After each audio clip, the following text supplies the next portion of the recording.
So I make sex ed content, like mostly on Instagram, hopefully on here in the future. It's 2025, locked in, okay?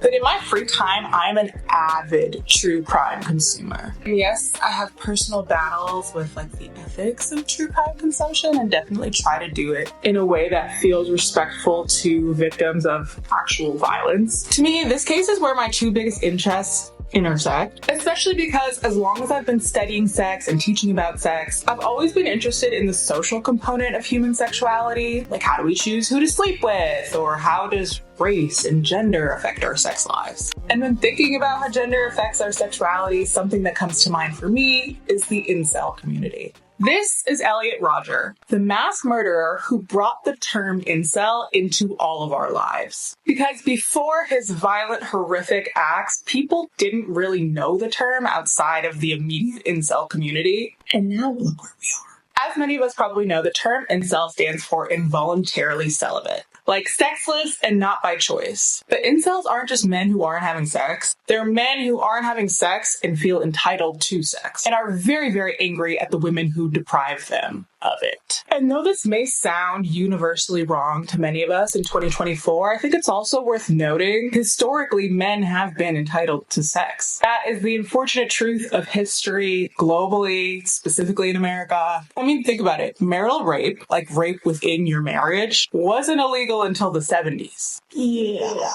The incel community online is a part of what is called the manosphere. If that sounds scary, it's because it is. The manosphere refers to a collection of websites, blogs, online forums that all promote masculinity and misogyny and are all very anti-feminist. So it's a group of a lot of communities maybe we've heard of before. Like red pillers. Red pill communities have named themselves after a Matrix reference, like the movie The Matrix, in which there's like a blue and a red. I've never seen The Matrix. But my understanding, in The Matrix, there's a blue pill and a red pill. And if you take the red pill, you wake up. So red pill men believe themselves to have awoken to the fact that feminism is a lie and that men are oppressed by women.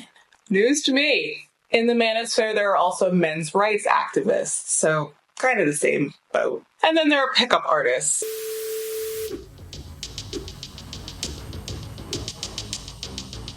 This is how being a nice guy is actually a red flag. If you want to attract the highest quality woman possible, you need to understand this. Basically, using stereotypes that we hold about femininity in women, teaching men how to pick them up, which is also just like strategizing around how to get women to have sex with you. Sounds like coercion to me. That's just me. And of course, we also have incels. Interestingly enough, the phrase incel was actually created by a woman. Take that, woman haters! Deja vu without us.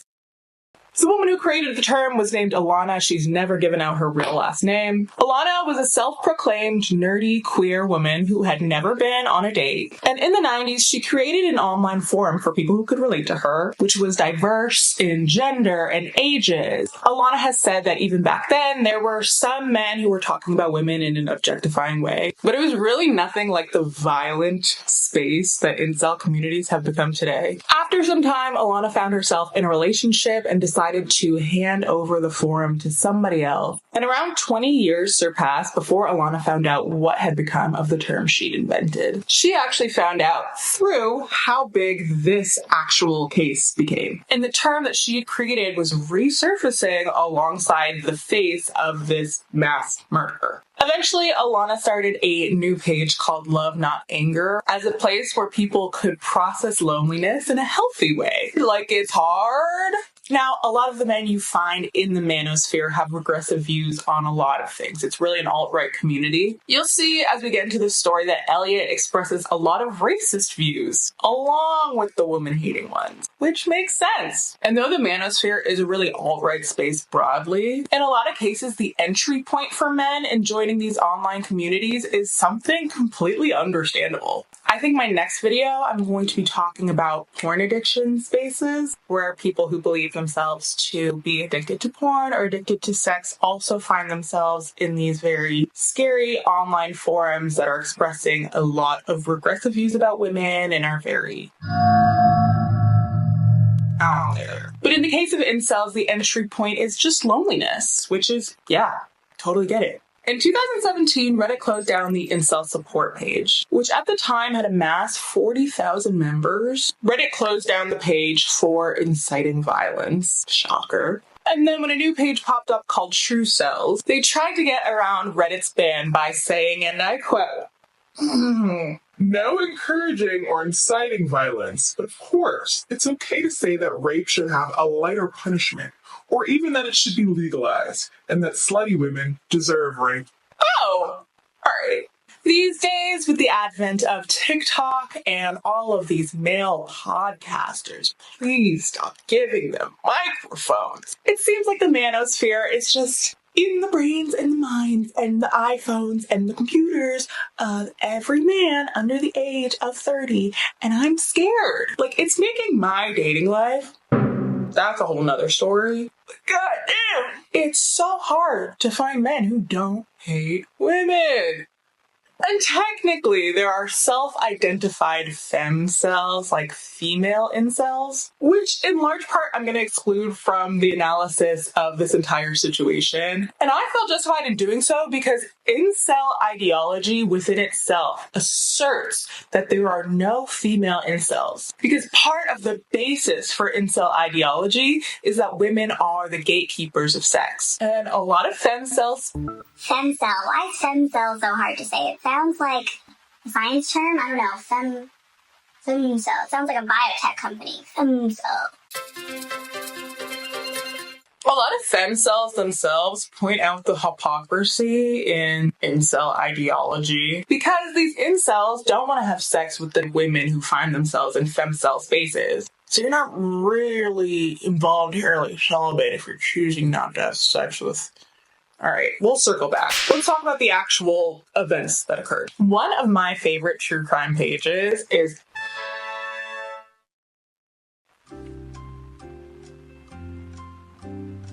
EWU. EWU, what does it stand for? Everyone watch us. Every... I don't know. EWU. I'll link them. Okay.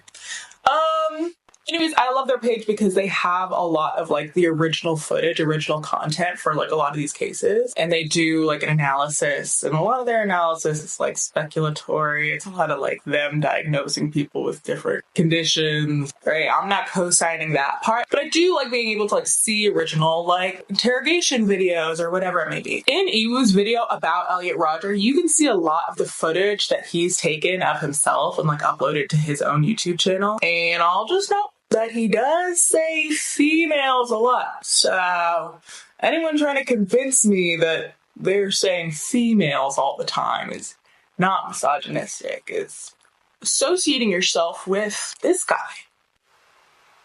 No. And a lot of these are videos that he took and posted on YouTube or bodybuilding.com. But let's start at the beginning. Elliot Rodger was born and raised in England before moving to California at the age of 5. He grew up in a wealthy family. They would travel often. He had one sister and eventually had a half-brother. And his parents worked in entertainment. This is actually... I did not know this, and I thought this was super interesting. His father was a filmmaker / director who worked on some pretty big films like The Hunger Games, and his mom was an on-set nurse who also worked on some pretty big films. His mom at one point even dated George Lucas, like this George Lucas. Not relevant to the story. Interesting though.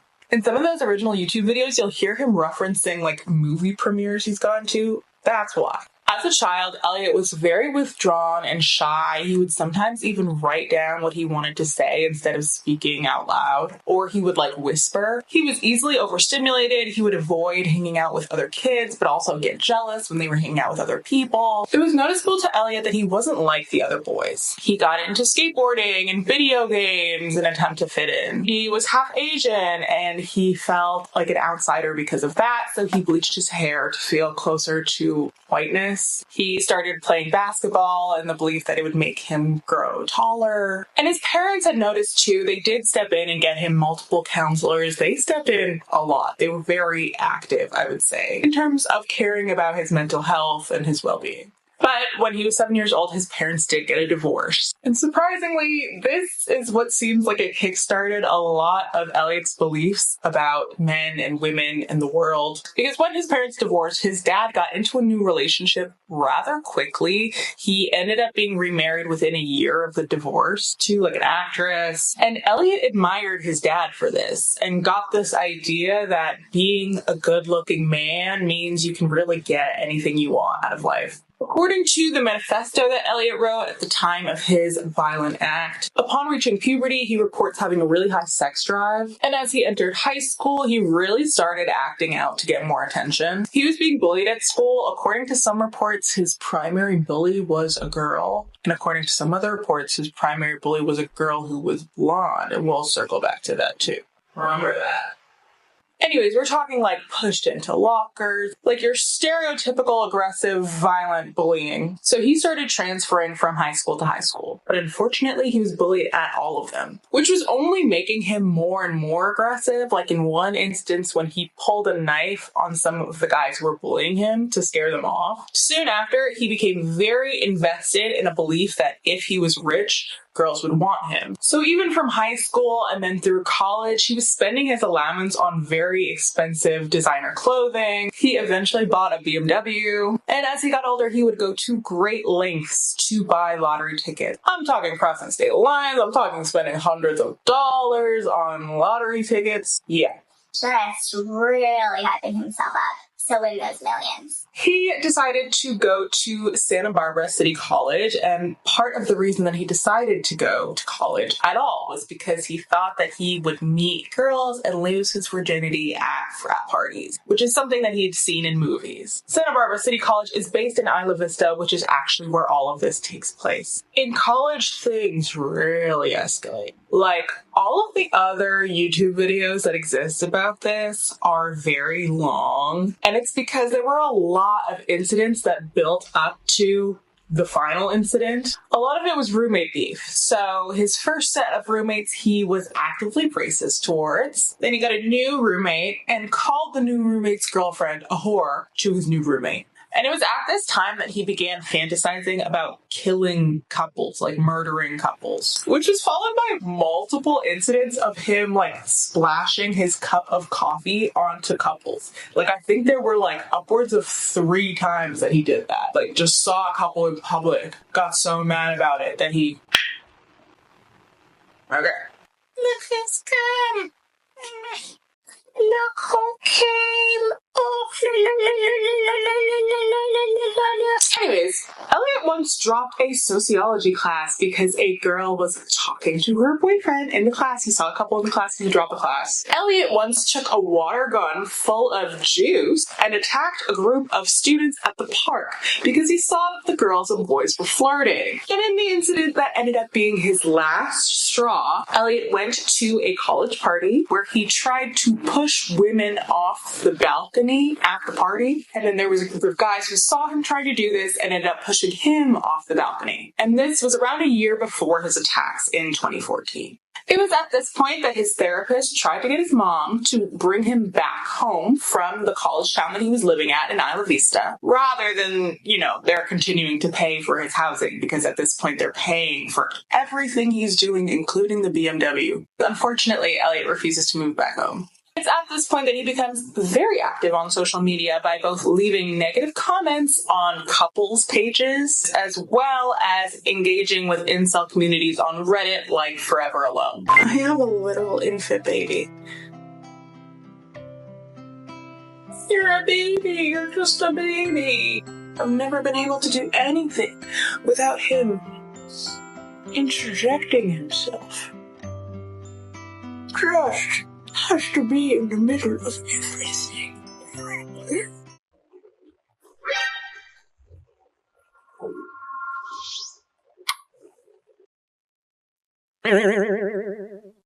Good. Leave. Anyways, soon Elliot began planning what he would call the day of retribution. He ended up dropping out of college and saving his money from his allowance and stockpiling all of these weapons and ammunition and going to the gun range to practice shooting. Roommate beef number 3, his roommates at this time heard the sound of his gun clicking in his room and decided to move out. Smartest thing they ever did. His final set of roommates got into an altercation with him, which will be important. Essentially, Elliot stole an item of theirs, they retaliated by stealing an item of his, he ended up calling the police and also performing a citizen's arrest in the house. During his planning era, he wrote an 137-page manifesto. In which he said, and I quote, "Women's right to choose their own partners could hinder the advancement of humanity, and that civilized men of intelligence should choose women's sexual partners instead." And even throughout this time of preparation, he held out hope that a woman would come across one of his YouTube videos that he was uploading and ask him on a date. Alas, that never happened. His plan had 3 parts. The first step being to kill his roommates. The second step being to kill his stepmother and his half-brother. Now let's get into this. Elliot actually loved his half-brother. He wasn't the biggest fan of his stepmother, because at one point when he was growing up and she was trying to get his behavior under control, I think she took away his video games or something. He loved his half-brother, but he could see that his actress stepmother was getting his brother booked for different commercials, even as a little kid. He was jealous of his child half-brother, and the idea that his brother would surpass him or get to live a life that was better than the life he would have lived. The third and final step in the plan was to go to a sorority house, Alpha Pi, and murder the members of the sorority who to him represented the hottest girls in Isla Vista, and his hatred of women. One of the more tragic parts of this already tragic story is the fact that he was literally this close to being stopped. Around a month before the attacks, there was a point in time where his mom hadn't heard from him in 3 or 4 days, and she decides to Google his name to make sure that he's okay and not in the news or anything. She ends up stumbling across one of his YouTube videos called "Why Do Women Hate Me So Much?", which of course was just filled with him spewing his incel, really. He was just spewing his incel everywhere, all over the video. And it scared the shit out of his mom, rightfully so. So she called the police and had a welfare check performed on Elliot, and the police would have gone inside Elliot's apartment, but they felt like, oh, he seems like a nice young man, he's fine. So they opted not to go into the apartment. If they had gone to the apartment, they would have found stockpiled weapons, they would have found ammunition, they would have maybe found a manifesto, and we'd be in a whole different world. But no, he was fine. He was fine. On the actual day in May of 2014, he did succeed in stabbing and killing his 2 roommates and one of their friends who also happened to be at their house. But when he went to the sorority house to try to get in, the door was locked and the women inside would not let him in. So his alternative was to open fire on 3 women who just happened to be walking by the sorority, killing 2 of them and leaving one of them injured. Side note, he also apparently had been stalking the sorority for quite some time, but had not figured that they would have the door locked. Thank God they did. He continued his rampage, driving around Isla Vista, hitting people with his car and shooting out of his car window. All in all, he killed a total of 6 people, injured 14 people, got into multiple shootouts with the police during this time, and eventually shot himself in the head and crashed his car into another car. And the aftermath of this horrific incident was not only the popularization of the term incel, but also people in incel communities really celebrating him as a martyr. Some incels would celebrate St. Elliot Day on the day of the crime, on the anniversary. Some would create and distribute t-shirts and stuff like that. And unfortunately, Elliot's violent acts inspired a series of attacks all on their own, literally in different countries. Horrible acts of violence where the perpetrators referenced Elliot Rodger as an inspiration for them, which is also how I discovered that you can actually catch a terrorism charge for incel-related crimes in Canada. We need to bring that here. Hey, a lot of my thoughts on Elliot Rodger as a sex educator are inspired by one of my favorite books. This is The Right to Sex by Amiya Srinivasan. Yes, I did steal it from my local library. And actually, yes, I do feel really bad about that. Anyways. Well, she passed away? Oh. All right. This book started as an essay of the same title, which opens with an analysis of Elliot Rodger and really takes on the question of whether or not anybody ever has a right to sex, like a right to receiving sex or having sex, which of course no, right? But like, this is one of my favorite books of all time. And thinking about the concept of incels, it's a flawed logic, right? Plenty of conventionally unattractive men have sex. Part of what it might be / definitely is for incels is like a chicken or the egg thing, like which came first. Like, are you an incel because women don't want to sleep with you, or do women now want to sleep with you because you're an incel and you're scaring the hoes? And even if the world has denied you sex, or women are continuously denying you sex, denying feels like such a weird term to use in that context. Women are rejecting you, you're experiencing rejection. A lot of those feelings of inadequacy have everything to do with patriarchy and masculinity as we've invented it and as we propagate it, and have absolutely nothing to do with women themselves. Like, you're getting mad at women for partaking in a system that we are forced to partake in and don't actually benefit greatly from. Your anger is misdirected. But another reason that incel logic is flawed is because it's not actually about women as a whole. In these conversations, the hot blonde slut, specifically as Elliot says it, that hot blonde slut becomes the representative for all women. Incels feel like they shouldn't have to make do with low status women. Women who are not white, women who are not thin, women they don't see as feminine. I like this quote here. Rodger claims to have been sexually marginalized based on his race and lack of stereotypical masculinity, but was happy to enforce a strict hierarchy of female desirability to fetishize the hot blonde slut. And I think one of the most interesting points that this book makes is her maybe not so direct comparison between incels and their perceived unfuckability and the people that our society deems actually unfuckable. So like thinking about sexual racism. Sexual racism, in my own terms, being discrimination that takes place in who we have sex with. And a lot of people might say that one race as opposed to another is just a type or a preference of theirs, and that they are completely innocent behind the shield of this term preference. There's no racism at play. But in reality, these preferences come from somewhere. You're not just born having the preferences that you are. Something that helps me understand and explain sexual attraction better is this idea that arousal is like a language. We are all, or most of us, many of us, are born with the capacity to experience arousal, but we're not yet born with a set list of things that already arouse us. The same way a lot of us are born with the capacity to learn a language, but we're not yet born knowing a language. You didn't pop out like, hey, what's up? Which means the things that get us aroused are things that we learn and absorb throughout the course of our life. And it might be really explicit places that we learn this, like through watching porn, we learn what we're supposed to be attracted to, or movies, reading Playboy magazine, whatever. Which is why representation matters. But it also might be in more subtle places that you pick up things that you're aroused by, like thinking about different fetishes. Probably those weren't things that you were explicitly taught were supposed to be arousing, but it came from somewhere, some experience. A lot of research about sexual racism will reference studies in which Black women and Asian men are found to be the least swiped on dating apps. What this has to do with incels is that in a number of instances where somebody becomes a self-identified incel, there might be reasons that people don't want to have sex with them that are highly political. Elliot Rodger was an Asian man. Elliot Rodger was on the autism spectrum.